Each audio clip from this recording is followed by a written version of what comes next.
Sir, आज मैं इस सदन में ये मांग रखता हूं कि जैसे इंडियन वोटर के पास राइट टू इलेक्ट है, वैसे ही राइट टू रिकॉल भी होना चाहिए। अगर देश का मतदाता अपने नेताओं को हायर कर सकता है, तो वो नेताओं को फायर करने की शक्ति भी उसे मिलनी चाहिए।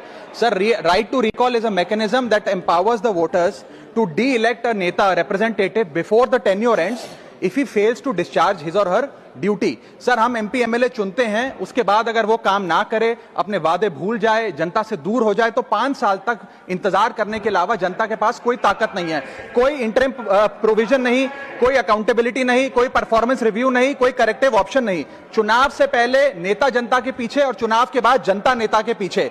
और सर, 5 साल is too long a period in this day and age. अगर एक गलत फैसला गलत नेता को चुनने का लिया तो लाखों लोगों का भविष्य अंधकार में जाता है और पूरा क्षेत्र पीछे जाता है। Sir, we can trust our voters to elect. हमें अपने मतदाता पे विश्वास करना चाहिए कि वो अपनी गलती बदल भी सके राइट टू रिकॉल की ताकत से।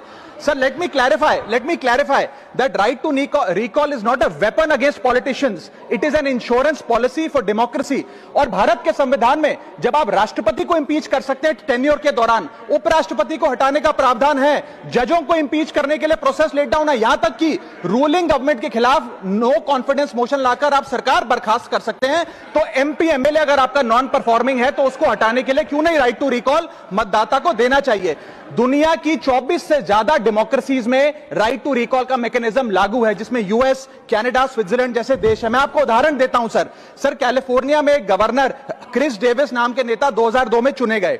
उनके कार्यकाल में मैसिव पावर कट हुए, एनर्जी क्राइसिस हुआ, बजट की मिसमैनेजमेंट और गन शूटिंग की वारदातें हुई। उसके चलते 1.3 मिलियन कंस्टिट्यूएंट्स ने एक पिटीशन साइन करके दी कि इन्हें रिकॉल किया जाए। वहां के चुनाव आयोग ने रिकॉल वोट कराया 7 अक्टूबर 2003 को, और 55% मतदाताओं ने वोट किया कि इस नेता को बर्खास्त किया जाए। ग्रे डेविस को हटाया गया और आर्नल्ड श्वार्ज़नेगर को वहां पे गवर्नर बनाया गया। सर, मैं बता दूं कि हिंदुस्तान में भी इसका प्रेसिडेंट है। कर्नाटक, मध्य प्रदेश, महाराष्ट्र और राजस्थान में रिकॉल मैकेनिज्म ग्राम पंचायत के स्तर पे लागू है और ग्राम सभा के लोग मतदाता वोट करके उन्हें वापस बुला सकते हैं। सर, लेकिन इसका मिसयूज ना हो, इसलिए हमें सेफगार्ड्स भी बनाने पड़ेंगे। एक थ्रेशोल्ड रखना चाहिए कि 35 से 40% मतदाता अगर साइन कर दे तभी राइट टू रिकॉल वोट करवाया जाए।